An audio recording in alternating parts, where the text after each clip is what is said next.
TG Geeks, episode 386, July 11th, 2022.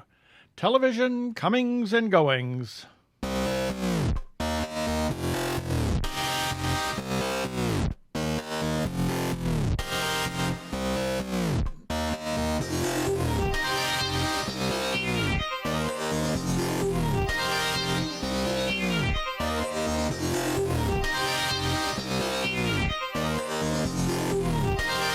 Hello and welcome to another webcast from tggeeks.com, where Ben and Keith, the two gay geeks, talk about all aspects of geekdom and nerdery, sci-fi, comics, film, horror, genre.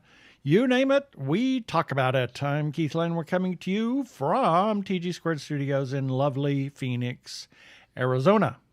And I'm Ben Raggington, coming to you from, oh God, I hate the summertime, here in Phoenix, Arizona. Let's get on with this. We got a lot to talk about. Prepare for hyperdrive. Meanwhile, in the Hall of Episodes, the two gay geeks are discussing this. Well, in this episode, we are going to talk about several things that have dropped and ended, as well as we finished watching various things on some of the streaming services, as well as just other things that are about to end and some coming soon things. So it's just kind of an action-packed thing. We'll try to stay away from the spoilers as much as we possibly can, and the things that have ended, because I know that some people have not watched some of them yet. But we'll stay away from that, and we'll see what happens. We also have our birthday shout-outs. We got some interesting things this time. Oh, I don't doubt it. Our featured podcast of the week. Everyone's favorite feedback. Yay! As our regular shout-outs. And in our second segment, we have something very interesting to talk about. Oh, yes. Hopefully we have the time. And our wacky weekly recap, as well as our regular shout-outs and the end of the show stuff. So come along and join the wild ride.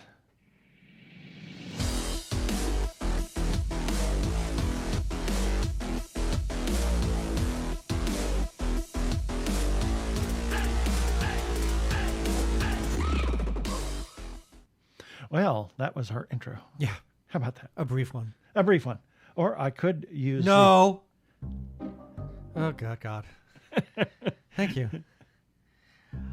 Oh, dear. Or?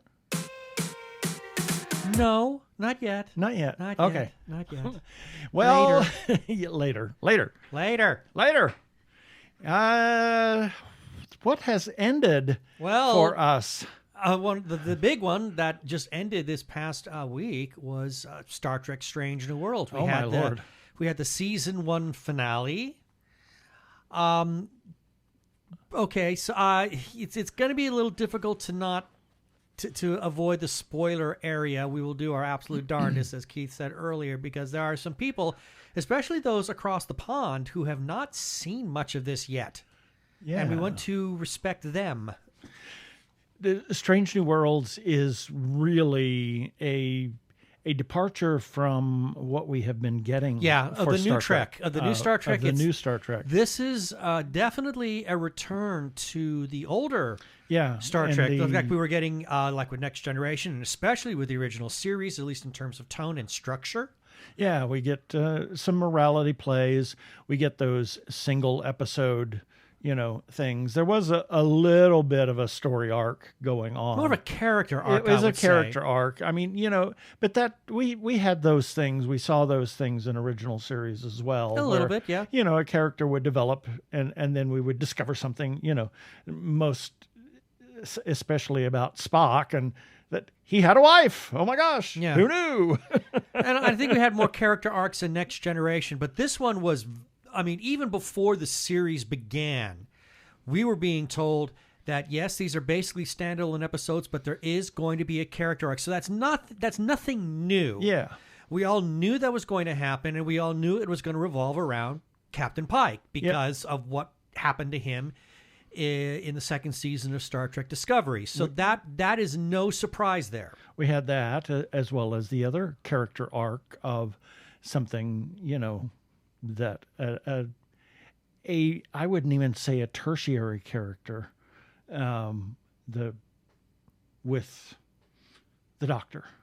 Oh, So, yeah. So That was an interesting arc. Without saying anything else, although we know Mbenga is the he's the chief medical officer on board the Enterprise now. Yeah, and we see him in. Well, he originally showed up in the original series. The episode was A Private Little War. Right. And I think we see him one more time after that. But that's it. There's references towards him later on in the original series, but that's it. This is the first time now we've got a whole series that is devoted to him as the CMO. Exactly. And we've seen a lot of very interesting new, what I will say, quote unquote, new beloved characters. Yeah. Wow. It's just amazing the number of characters that they have introduced that have become part fan favorites in a very big exactly. way. And I remember hearing when these characters were first introduced, I had a little bit of trepidation, thinking, you're really kind of flirting with the canon in a serious way here. But as you and I had discussed before, it's okay to blur the lines of canon for me, so long as it is done very well. Exactly. And this has been done very well. And that is the thing that Akiva Goldsman was very adamant about is, we're going to play with the canon, but when he does that, and before anybody runs away and stops listening, when he does that, or when they do that in this series, there is at least an explanation, or it is a believable changing of the canon. Right.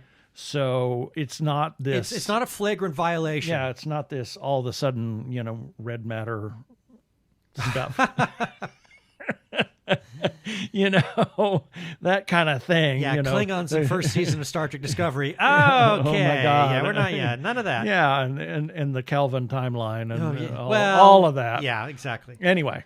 We'll not. But what they've done with this season of Strange New Worlds, I think is absolutely amazing. And I'm gonna break the spoiler thing just a tiny bit in terms of Will Wheaton's The Ready Room, in that he does, in this last episode of The Ready Room, he does get to interview the showrunner for Strange New Worlds, as well as Ethan Peck, and Will makes the case. This is like, in his words, it was sort of, I'm paraphrasing, this is like the most popular of the new Trek.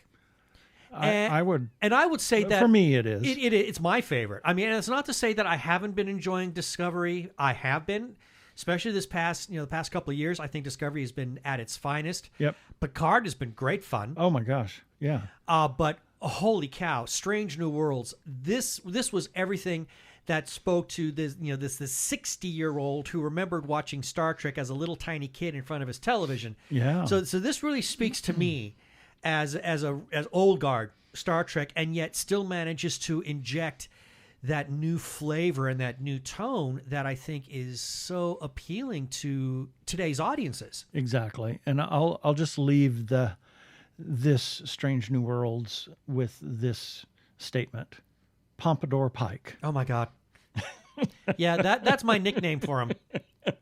And once you start to see it, not watched it that's yet, a character arc in itself. The hair. It's a hair arc is what it is.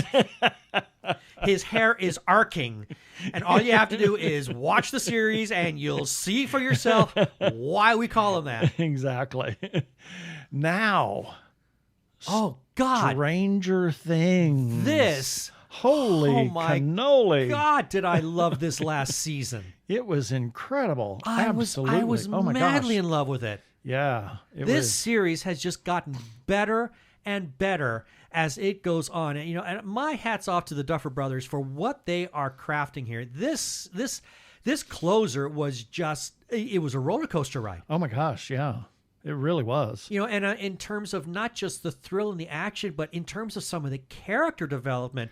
Yes. I mean, there's a scene with the character Will that just broke my heart. Yep. And if you've, and I'm not giving anything away if you haven't watched it, but No. if you have watched it, you probably know what I'm talking about. Oh my Lord. It was such a heartbreaking, and it's such a beautiful scene.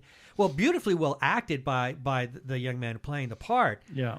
I thought this was just a wonderful, wonderful way to, well, I'm not going to say end the season, because it ended on a cliffhanger. Yep. Serious But cliffhanger. It was more development of his character, Yeah. as well as being able to see his heartbreak and also see his brother support him. Yeah. I look forward to seeing where that is going to go. I did read that next season will be shorter. There will not be as many episodes, but I imagine. Interesting. Well, there were only, 6 this week? I This season? actually don't remember, but the last 2 episodes were like long. Yeah. So, double the length, if you will. But it's still, I have every expectation that this final season of Stranger Things is going to be just as equally powerful.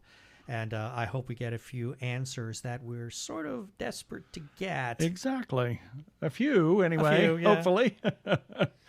And then we have Oh, the Umbrella Academy. Umbrella Academy. Wow, Oh that my went. God. I did not expect that to go. What the heck? That was, well, every season of Umbrella Academy has continually been, I had no idea they were going there. Exactly. And this was no different. And of course, every season is apocalyptic. Of is course. the end of the world, in this case, end of the universe. Yeah. Well done.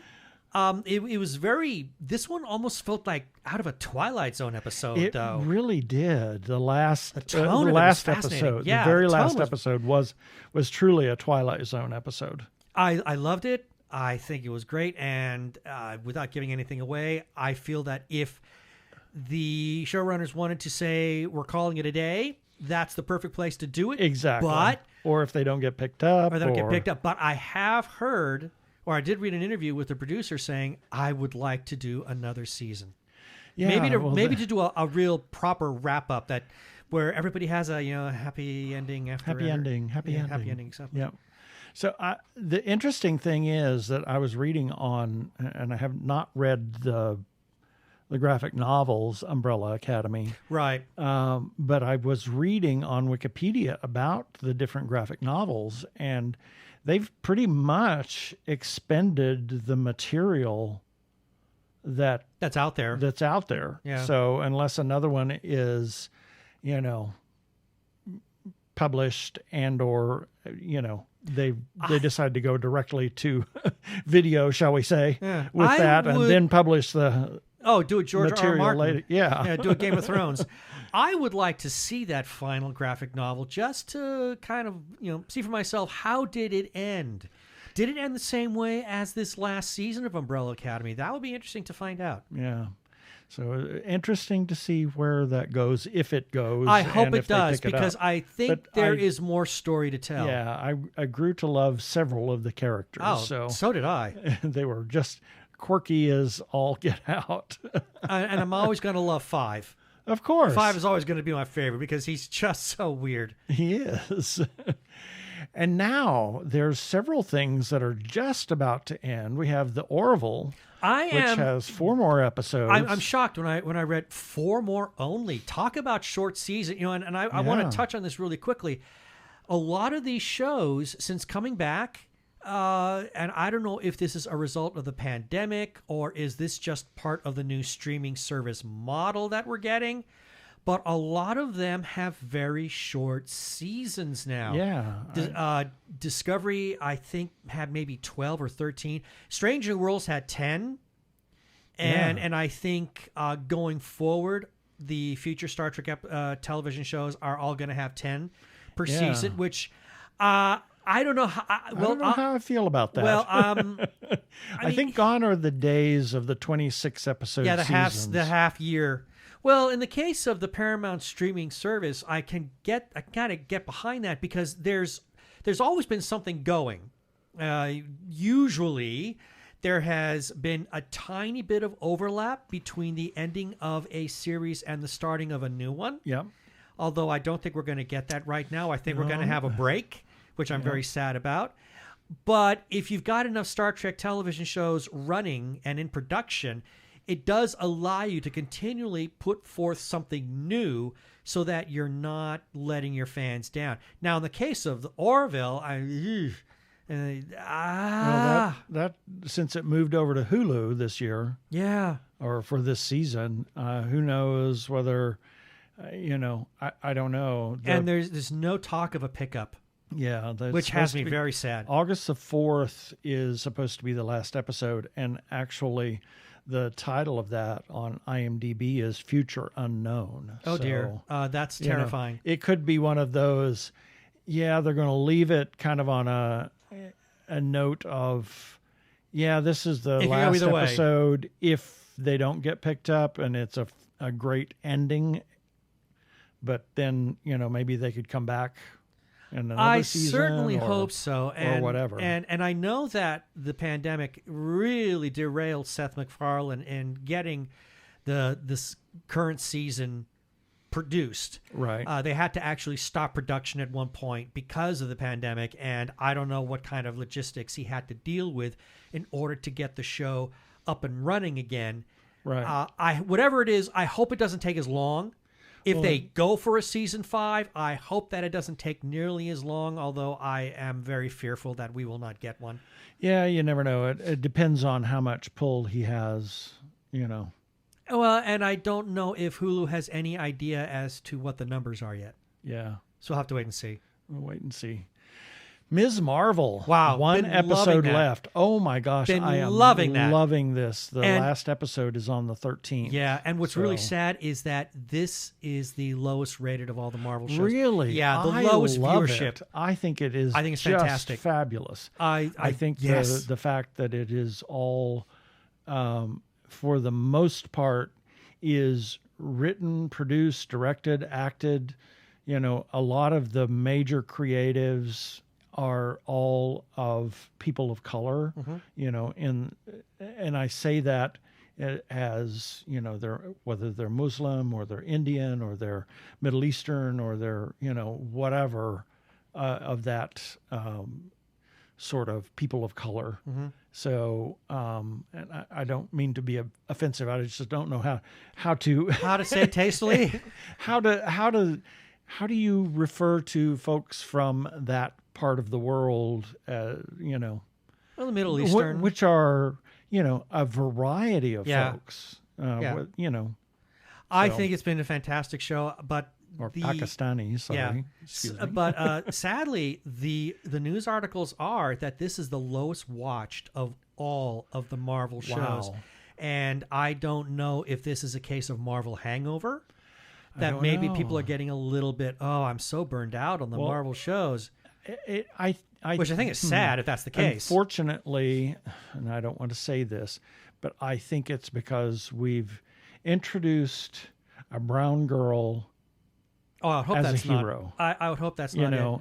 And that would just make that would break my heart. That would really upset me if that were the case. Because I think she's done a wonderful job. She's been amazing. And it's been just incredible. I love the music that they choose. I love, the exposure to the culture and, not only the Pakistani culture, but the Muslim culture and, all of those things. There's a lot of beauty there. Yeah. And it's really great. One thing that I am happy about is that at least that actress will get to come back in Captain Marvel 2. Yeah. So her story isn't over yet, but I'll be sad to see this one go. And I think we got She-Hulk coming up next after that, so I'll have to wait and see. Interesting. Now, some of the Star Trek stuff that we have no official dates for yet. Dates for is Lower Decks. Yeah. It just says 2022. Could be any time. So now Will Wheaton did kind of tease that in the Ready Room, saying that it's just imminent that it's going to start back up. And I'm actually looking forward to it. And I know that that a lot of people really hated this series. I did too in the beginning. I thought it was terrible because I am no fan of Rick and Morty, and that's what this show really looked like. But then maybe the showrunners heard the complaints and they started retooling some of the stories. That's my story, and I'm sticking to it. Yeah. Because they started telling jokes that were definitely for the Star Trek geek. And they told me, well, they gave one joke in one episode, and that's when they had me, where they made a joke about the way the Kzinti from the original animated series, the Slaver Weapon, the way they were portrayed in that show. They made a joke on that, and I thought it was so brilliantly done that I literally laughed out loud hard.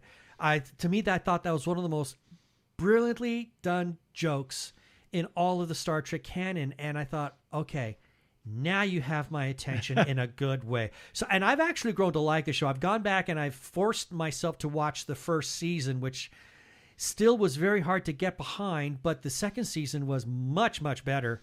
I'm really looking forward. I'm looking forward to see where season 3 goes. They I managed may have to watch it. Yeah, the season 1 is tough, but if you can get through it, it actually improves quite a bit. Yeah. Then we have Star Trek Discovery, which is saying 2023 is its that would return. be about right. So, especially if Star Trek Lower Decks and Prodigy are coming back in 2022. Oh, did I say Prodigy? You said Discovery. Yeah, we haven't. Haven't talked about Prodigy is yet. Supposed to be 2022. I'm really looking forward to that. They ended that on a nice little cliffhanger. Yeah, and then we have Star Trek Discovery in 2023. Now, one thing that I picked up that I didn't even know was a thing. I didn't know this either until I saw a headline or something somewhere, and apparently Salem's Lot is being remade, and it's by James Wan. And it's supposed to release on September 9th. I don't know how I feel about this. Yeah, interesting. I did read one thing that a bit of trivia that said the writer who works with James Wan a lot wants to go back to making vampires scary again. But the thing about Salem's Lot is you only see you don't see much of the vampire twice. Yeah, we see Danny Glick. Mm-hmm. And then we see the monster itself at the very end of the episode. Yeah, and that's it. The rest of it is James Mason's character. James Mason, exactly, who's scary in his own right. Oh, right. my God. He's terrifying. And what I also liked about it is that it's really told, there's something kind of almost Lovecraftian in the storytelling, in that it's really about the survivors. Yeah. And what they're experiencing. And so you're kind of seeing it through their eyes. And that I think is the real horror, right? In this, in that original movie. Yeah. And so I don't know how I feel about this remake. I'm afraid that they might try to go a little bit too vampire overboard, and you never know. I don't know the story, so no, I don't either. Stephen King's story. But what makes Salem's Lot so fun is that, again, you don't really see much of the vampires, and when you can't see them that much, that makes them scarier. It scared the heck out of me. Me too. And I think, and we even watched the show, we watched the movie annually, and I would say that it may not scare the dickens out of me now, but I love the tone that is employed in telling that movie, so that it still has some kind of legs, in my opinion. I still think it stands up. Yep. So that's the comings and goings. Hopefully next week we'll have something else for you. And, well, we'll have something else no matter what. Yeah, we just don't know what. We just don't know what it is. So until next time, when we talk about some other stuff, here we go. Hi, I'm Michael Chan from Star Trek Discovery, and you are listening to The Two Gay Geeks.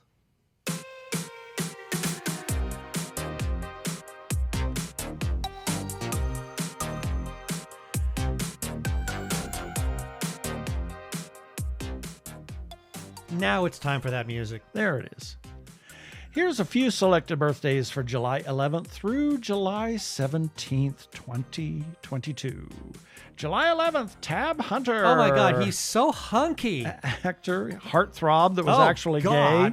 Oh my gosh. Gorgeous man. Just and wonderful, that he and his husband, had a great life. And They did. I was later very on- happy for them. Yep. I'm sad Tab's gone. Yep. He finally passed away. But yeah, I'm glad they finally got. He had the happily ever after he deserved. Exactly. Giorgio Armani is an Italian fashion designer. He first gained notoriety working for Cerruti and then for many others, including Allegri, Baguda, and Hilton. He formed his own company, Armani, in 1975, which eventually expanded into music, sport, and luxury hotels. Music? Yeah. I didn't know interesting. that. I didn't either. By 2001, Armani was acclaimed as the most successful designer of Italian origin and is credited with pioneering red carpet fashion. In 2010, he opened the Armani Hotel in the Burj Khalifa, the world's tallest building, in Dubai, and he's also the richest openly LGBTQ person in the world. Oh, well. You go, girl. Yep.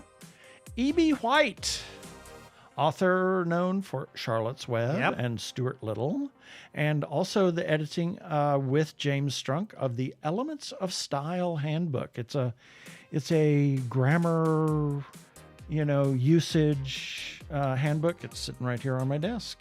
Now I know who to hit because he made me cry my eyes out with Charlotte's Web. God, my I God. sobbed with that book. Same thing with the red fern, where the red fern grows. That's another heartbreaker. Holy moly. I wish I still had that copy that my grandmother gave me. She had a signed copy by the author and gave it to me for my birthday once. So it was just two of those books that just boo-hoo, Robert the Bruce was King of Scots from 1306 until his death in 1329. One of the most renowned warriors of his generation, Robert eventually led Scotland during the First War of Scottish Independence against England. Now you know why. Oh, yeah. That's in the 1300s, and they've been fighting that war ever since. Yeah, they're not done. Not bitter much. Nope, not in the slightest. He fought successfully during his reign to regain Scotland's place as an independent kingdom and is now revered in Scotland as a national hero. July 12th, John Petrucci. Another I'll let one. you expound on his legacy. This man is one of my guitar heroes. He is an absolute genius in the prog metal world. His technique is flawless. He is the lead guitarist and one of the main visionaries behind the band Dream Theater that he formed originally with original drummer Mike Portnoy and drummer James Wan. They met at Berklee School of Music, and Dream Theater is still going very, very strong. Portnoy left. They got Mike Mangini as their drummer now, who also, interestingly enough, was a teacher at Berklee School of Music for a time. Petrucci is an absolute master of the instrument. I just have one request from this man. If anybody who knows John Petrucci is listening to this, tell him I would love to hear him do something classical on the guitar. I think it could really work, either doing it as a solo project, or if he could somehow inject that into a Dream Theater piece of music where there's some really good classical guitar playing going on there, a la Steve Hackett kind of thing. I think that would be brilliant. But yeah, John Petrucci rates as one of my favorite guitarists of all time. And then we have Christine McVie. She started out as a keyboardist for Chicken Shack. Chicken Shack? Yes. Some friends of hers had a band, and wow, and they invited her to come be the keyboardist. And then she went on to this other little group called Fleetwood Mac. Yeah. Songbird is one of my favorite. Beautiful song. And they all... it's my favorite of hers that she wrote, and probably one of my most favorite Fleetwood Mac songs. Period. It's a very touching song, and I love the fact that whenever Fleetwood Mac is in concert and Christine is touring with them, they always close with that one. Yep. And then we have George Eastman, inventor of the roll film. And then we have Titania Bird Kyle, a friend of ours. July 13th, Sir Patrick Stewart. Yes. What is there to say about Patrick Stewart. That What man more is there to say about The man Patrick is Stewart? awesome. Not enough words. Exactly. He's just a wonderful human being. Yeah. And then we have Erno Rubik, Hungarian inventor, architect, and professor of architecture. He's also best known for the invention of the mechanical puzzles, including the Rubik's Cube. Oh, yeah. In 1974, Rubik's Magic, Master Edition, and Rubik's Snake. I don't even want to know. I've seen it, but I've never tried to solve it. While Rubik became famous for inventing the Rubik's Cube and his other puzzles, much of his recent work involves the promotion of science in education. Rubik is involved with several organizations such as Beyond Rubik's Cube, the Rubik Learning Initiative, and the Judith Polgar Foundation, all of whose aim is to engage students in science, mathematics, and problem solving at a young age. And then we have Jose Andres, a Spanish chef and founder of the World Central Kitchen. It's a nonprofit devoted to providing meals in the wake of natural disasters. Spanish-born and raised cook, he is often credited with bringing the small plates dining concept to America, or tapas, because that's a Spanish thing. He owns restaurants in Washington, D.C., Los Angeles, Las Vegas, South Beach, Florida, Orlando, Chicago, and New York City. He's a hero chef. Aha. Just because of the things that he's done during COVID. He provided meals to lots of people, people that, were struggling as part of the World Central Kitchen. And then we have a friend of ours, Lily Spencer, and former classmate of mine, Glenn Schoonover. Let's see, July 13th. You missed Harrison Ford. Yeah. I feel like I'm missing somebody else. I too. can't think of who it is. Oh, it's me. Oh, yes. Oh, that's Joyeux right. anniversaire à moi. Joyeux anniversaire à moi. Yes. It is your birthday. My birthday. You I will be 61. Oh, my God. Yeah, I'm an old How fart. did you get so old? It is something called time. You just keep following me. I can't help it. July 14th, Jane Lynch, actress, Glee, Wreck-It Ralph, A Mighty Wind, among other TV and movies. She was in A Mighty... Oh, I need to rewatch A Mighty Wind. yeah. I don't remember her in that. And many other things. Gosh, I mean, she's been in so many things. And she and her spouse married, and in Florida, actually, her spouse was... they went to court about recognizing gay adoption. And, did they? Yeah, and it was a really Good for them. A big thing. They won in court to have gay adoptions recognized among all other states. Good. So, Ingmar Bergman. Oh, my God. Swedish film director, screenwriter, producer, and playwright, widely considered one of the greatest and most influential filmmakers of all time. I would go so far as to say that he is the father of the art film. Yep. His films are known as profoundly personal meditations into the myriad struggles facing the psyche and the soul. Yeah, the vision that he had with making his films, I mean, they just look so weird. Yep. He directed more than 60 films and documentaries for cinematic release and for television screenings, most of which he also wrote. Mm-hmm. And then we have friend of ours, Slobodan Popovich, and Ashley Parks. Happy from birthday. Arizona Opera. Happy birthday, Ashley.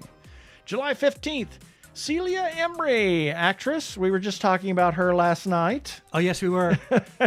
Interestingly enough. She's been in Doctor Who, Nanny McPhee, Best Exotic Marigold Hotel, and a very long list of British TV and movies. And her son Angus is the voice of Zero in Prodigy. No. Yeah, Oh, I didn't know that. exactly. And then we have Forrest Whitaker, actor, many TV and yeah. films, all the way back to Fast Times at Ridgemont High. Oh, I didn't know. I haven't seen Fast Times in 1982, was it, or something? I think I may have seen that movie only twice. I mean, not that I didn't like it. I did like it, but it just never popped on my radar again. And then all the way to Star Wars and yeah. beyond. Marky Ramone. Is that the one? I think so. Ah. I think this is the one who he has a monument at the Hollywood Forever Cemetery. Yeah, we're going to have to make a special 6-hour one-way trip to the Hollywood Forever Cemetery just to make sure. Well, okay. When we have to go down to Southern California in October, have to go. We need to make a We know detour. exactly where it is. Yeah, we do. We just drive over to it and look at it and say, oh, okay. We're done. Now let's go down to San Diego. Exactly. And then July 16th, Jerry Doyle, actor, Mr. Garibaldi. We caught probably one of his 5. last live appearances at Phoenix. Was Phoenix because Comic-Con. it was that was a Memorial Day weekend, and he died in July. Was it in Las really? Vegas, yeah. Same year? But, Was it the same year? Yeah. Oh, wow. So What a loss. Yep. And he was a one-time roommate of Andreas Katsoulis. Oh my God, the who stories that tells he the told. stories. Oh my Lord. They're Telling hilarious. Tales out of school. And then we have Ida B. Wells. This woman, oh my gosh, she was a hero. Was an American investigative journalist, educator, and early leader in the civil rights movement. She was one of the founders of the National Association for the Advancement of Colored People, and over the course of a lifetime dedicated to combating prejudice and violence and fight for African American equality, especially that of women.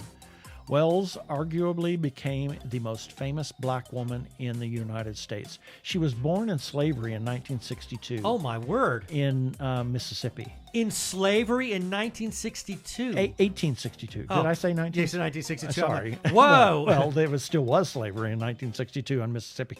So 1862. Okay. And she was visiting her grandmother just a ways away, and a yellow fever epidemic hit her little town that she lived in and killed her parents. Oh my goodness. So she had a large family that she needed to take care of, so she became a school teacher, and then they moved to Tennessee and Memphis, and was witness to a lynching, and that began. She was always outspoken, but that really gave It sounds like she was at the forefront of the civil rights movement. She was very beginning of the civil rights movement. She was an incredible woman. July 17th, Alan Armstrong, actor who we were talking about last night as well. Yep. It was interesting because we saw him and said, who is that? Thénardier and the Les Mis 25th anniversary concert. He was actually in the 1985 original production as Thénardier. Oh, yeah. Well, because in that concert version, they were selecting the best people who ever opened up a production of Les Mis. Yep. So it's no wonder that he was asked to be in that concert. Yep. He was also in Krull, Sleepy Hollow, Penny Dreadful, and the thing that made us sit up and say it was The Year of the Rabbit, which is a bizarre show on BritBox. It's crazy, it is nuts, crazy thing. You have to take that in small doses. I mean, I think maybe like one episode a week exactly is what we can handle. I mean, it was it was an assault on the senses. It really is. I mean, it's a and they fun talk show. like blah, blah, blah, blah, blah, and you can't understand a thing they say, and it's impossible to keep up with the subtitles. Yeah, you have to keep like rewinding every 5 seconds in order to follow the dialogue. I mean, it's a good show, and he's funny in it, but oh my God, I can only handle that like once a week because it's just too intense. Then we have Phyllis Diller, an American stand-up comedian, actress, author, musician, and visual artist, best known for her eccentric stage persona, self-deprecating humor, wild hair and clothes, and exaggerated cackling laugh. Yeah. That's Phyllis. That's Phyllis. Diller was one of the first female comics to become a household name in the U.S., credited as an influence by Joan Rivers and Roseanne Barr, among others. She had a large gay following and is considered a gay icon. She was also one of the first celebrities to openly champion plastic surgery. She contributed to more than 40 films and featured in numerous cameos, as well as her own short-lived sitcom and variety show. So I loved Phyllis Diller. I did too. Even as a child. I guess I should have known I was going to be gay. Yeah, or that I was gay. Sort of a giveaway. Yep. I did hear a story where Frank DeCaro actually got to meet her at her home and chat her up, and said it was just one of the most enjoyable experiences ever. And that she had an office where she had all of her jokes, like, cataloged. Card catalog, yeah. Interesting. J. Michael Straczynski. Oh, what can you say about this guy? American filmmaker and comic book writer. Oh my Genius. gosh, genius. I mean, really, the man is a genius when it comes to writing. Yep, best known as a creator of the science fiction series Babylon 5. And Bit of a curmudgeon. Crusade. Yeah. He was Sense8. He was Yeah. also executor of the estate of Harlan Ellison. Not surprising. So Harlan must have really liked Joe. Well, you know, They got along. There was this little trinity of people. There is Joe Straczynski, there is David Gerald, and there was Harlan Ellison. The three of them are good friends. And it's, I guess, all curmudgeons. ducks of a feather, whatever. They are all curmudgeons, but I love them all. We met Joe at a Phoenix Comic-Con, and the man was intimidating, to say the least. Yep. And then we have Catherine Schell. Oh, I love her. And we were talking about her this week as well. Yes, we were. It's amazing. Well, she's showing up in a new show. I can't remember what it is that she's going to be appearing in. I can't recall now.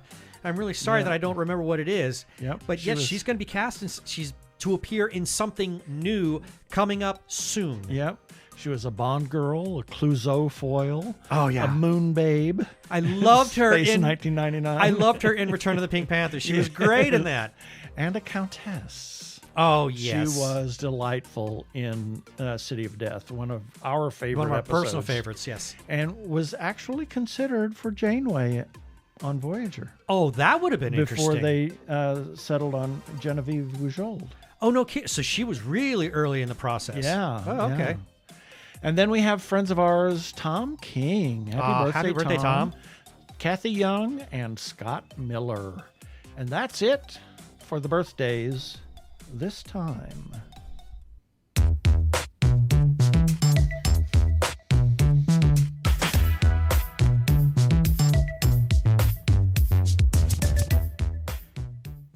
Technorama, the podcast for geeks, because geeks are better than cool. You don't hear someone say, "Get away from me, you cool person." Who's gonna have their 65-inch home theater system installed by the Cool Squad? Not me, that's for sure. How much cool cred do you have? Not enough to care about. Think you'll find any canned unicorn meat at thinkcool.com? It's just a part domain name.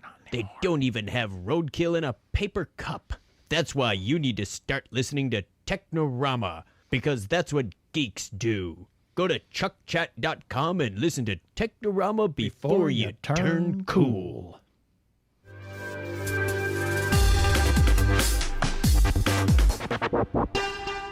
Go give a listen to our friends Chuck and Craig over at Technorama Podcast. I'm Daniel Radcliffe, and I believe that reaching out for help is the bravest thing a person can do. If you are struggling and need support, call the Trevor Lifeline at 1-866-488-7386. It's free and confidential, and trained counsellors are there to listen 24/7 without judgment. To learn more about the Trevor Project's life-saving work for lesbian, gay, bisexual, transgender, or questioning young people, go to thetrevorproject.org. Before you fast forward through this, I know we talk about it every week, but the Joshua Tree Feeding Program is in desperate need of money and all kinds of different things. I just got an email from them actually yesterday, and they could certainly use your help. They're a 501c3 nonprofit food pantry for the HIV and AIDS community in Maricopa and Pinal counties, and they set it up just like a store so that the clients can pick and choose what they want. They have a second distribution time for the gender nonconforming community, which has been a growing part of their sharing of the food, and anybody that is in that community may come and take part in the pantry, regardless of HIV status. And they also have a pet assistance project. It's really an important part of their food pantry, especially in these times. They have pet foods and pet things that you would need for your different pets. And they're an all-volunteer organization. They have a van that is always needing help. They have, utilities, they have rent, they have all kinds of things that they need to take care of. So please consider supporting Joshua Tree either through a single gift or a monthly recurring gift. You might also consider being a Pearl member for $30 a month. That's a monthly gift that you give to them for $30 a month, and they'll go send you a handmade Pearl pin. Go to jtfp.org.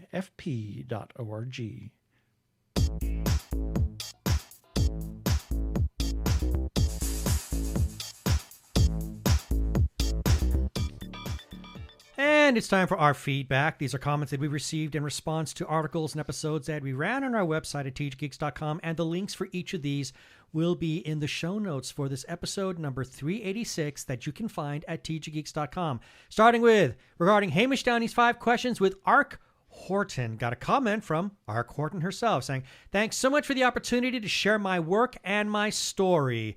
And got a response from Hamish Downey saying, "Thank you for agreeing to be interviewed. Be sure to let me know if you have any news."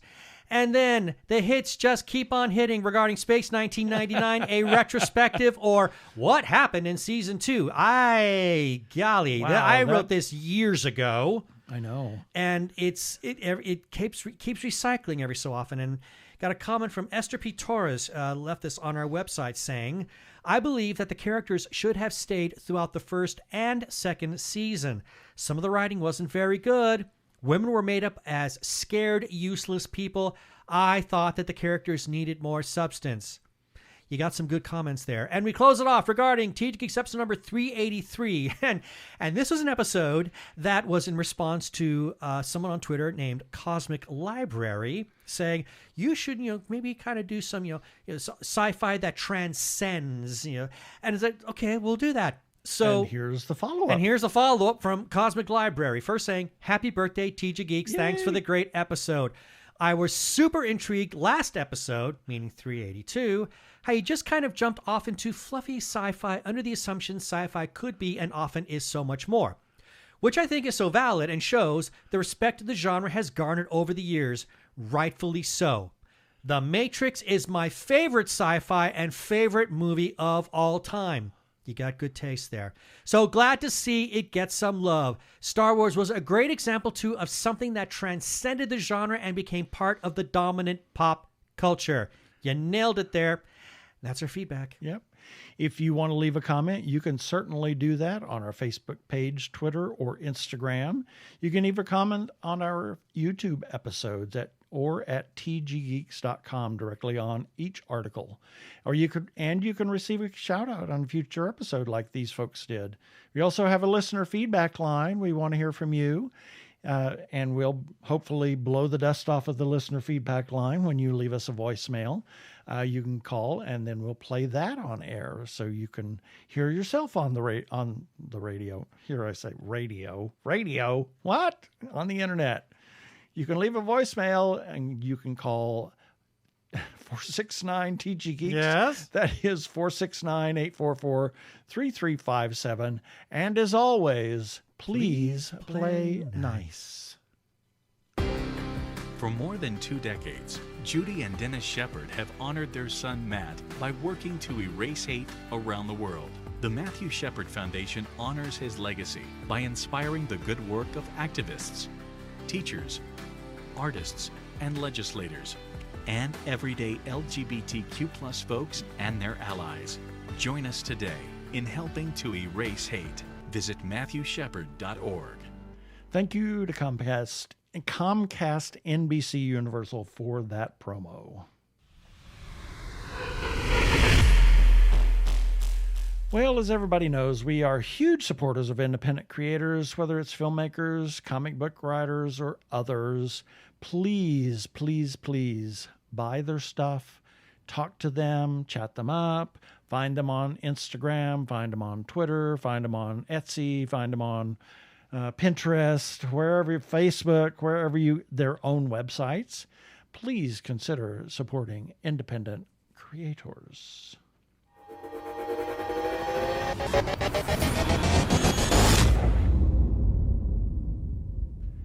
If you are trans or are questioning your gender identity, and if you are in crisis or are feeling isolated and need someone to talk to, or you know of someone in a similar situation, there is a special hotline just for you.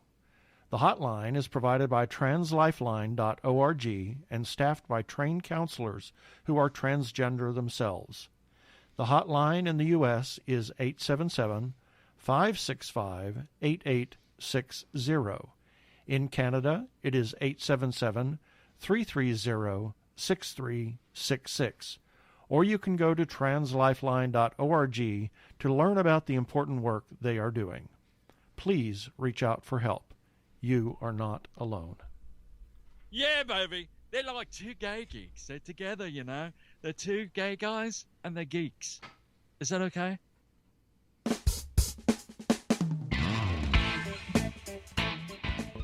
Oh, we just have a couple of minutes. Happy dance.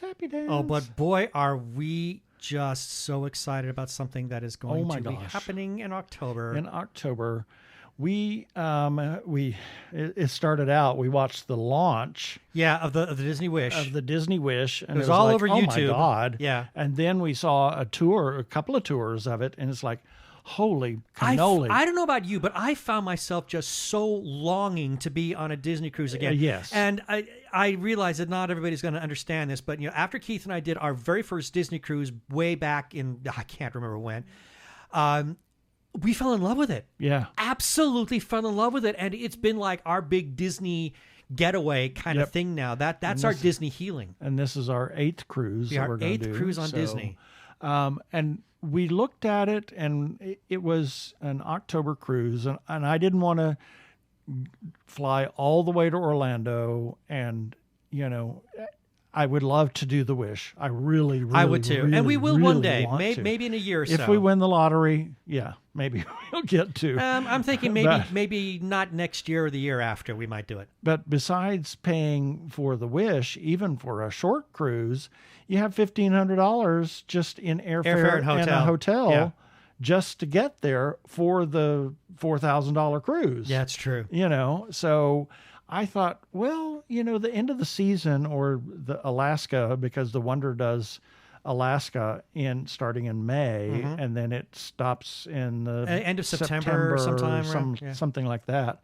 And I looked for a cruise around our anniversary time, and unfortunately, we have something that's planned. Oh, the weekend October after is our a very busy anniversary. month for us. But the following weekend was a cruise, and I looked at it, and a stateroom with veranda, it has the quote-unquote starting at $1,500 for a 4-day cruise. I said, do it. Now, so we started looking at that, and I talked to I chatted with our she's our fairy godmother, travel agent friend, and we were going back and forth, and she steered me away from that $1,500 amount because there were so many restrictions on it.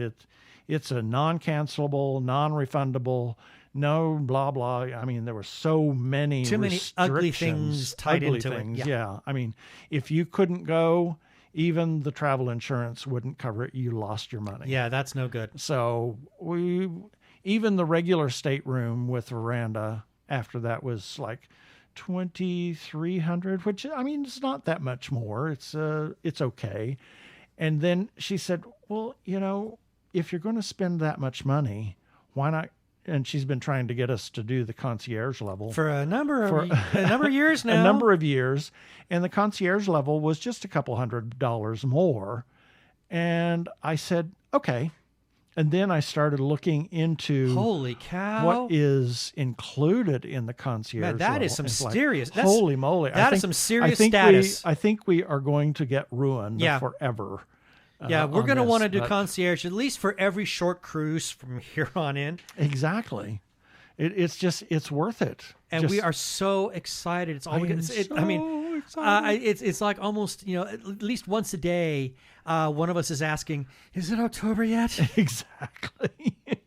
That's what we're doing in October. Oh my God. I cannot wait for it. And of course, after we come back from the cruise, we'll tell everybody all about it. You bet.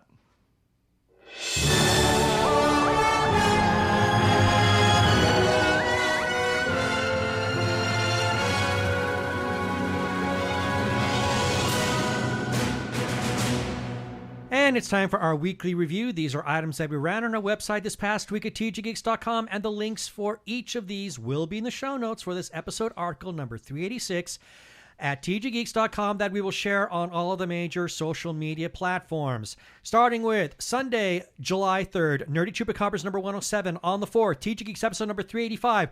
On Tuesday the 5th, Ben's Breakdown, 1776, the movie from 1972. Old classics newly reviewed. On Wednesday the 6th, The Dinah announces massive all-star, all-female entertainment lineup for 2022. On Thursday the 7th, 20th Century Studios releases trailer for Amsterdam in theaters November 4th. On Friday the 8th, Hamish Downey's new sushi number 127, morsels of news from Japan and beyond. And we close off the week, Saturday the 9th, Horror polo shirts invade Fright Rags, Halloween, Jaws, They Live, and Night of the Living Dead designs available now at frightrags.com.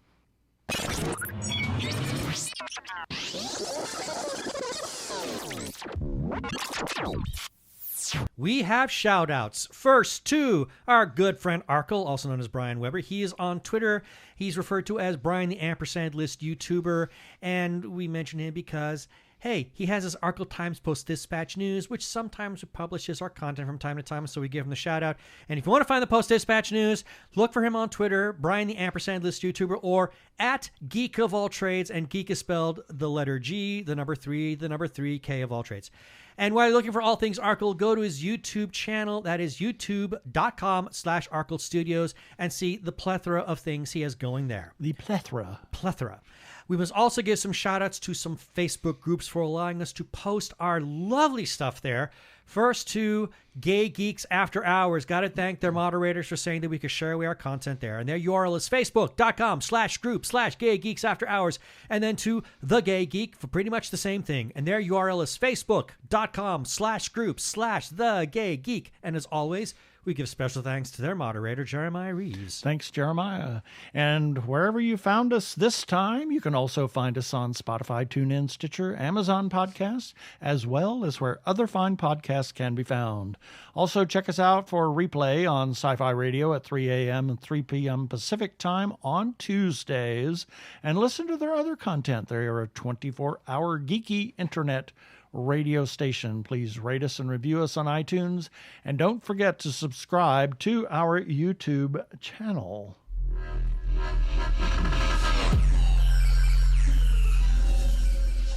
And that should do it for this episode of TG Geeks Webcast. Be sure to check out the article for this webcast episode. We will have several links on the page and of things that we talked about. And remember, you can comment on our Facebook page or our website, tggeeks.com, or you can leave us a voicemail at 469-TG-GEEKS. That is 469-844-3357. From TG Squared Studios, I am Keith Lane. Thanks for listening. Live and be your authentic self, no matter what the world tells you. Please be kind to yourself and those around you. Stay safe. Wear a mask. Get vaccinated. Peace. Cheers.